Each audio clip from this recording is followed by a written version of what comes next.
Hi everyone, Joe Gentili from Saroff Gentili LLP. Today we're making a video to highlight uh, some of the stuff that we do in our process with mandamus lawsuits that we've honed over time that we've found to be particularly helpful that we know not every firm out there does.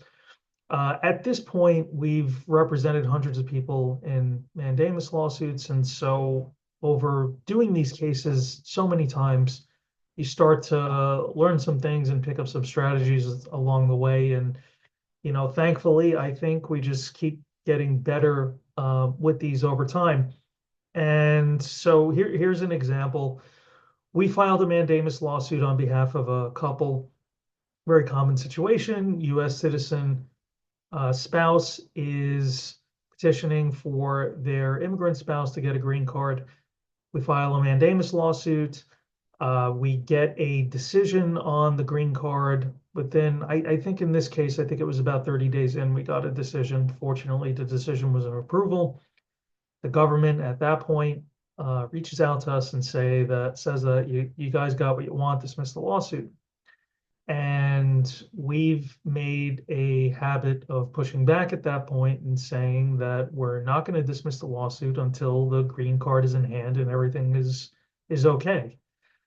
The majority of the time, the vast majority of the time, the green card gets issued pretty soon thereafter, and it's fine. There's no issues, and we dismiss the lawsuit. In this particular case, it was a good thing that we did what we did because the green card came with a typo in the name.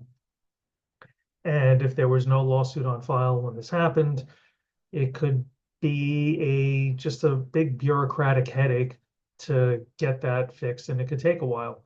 But because the lawsuit was pending in this case, we were able to go to the U.S. Attorney's Office and say that the case is not moot at this point. The green card came back with a typo. Please help us expedite getting this fixed so that the lawsuit can go away. And it worked. We were able to save a lot of time for the client, bypass a lot of bureaucracy, and get the corrected green card issue within weeks of this problem arising.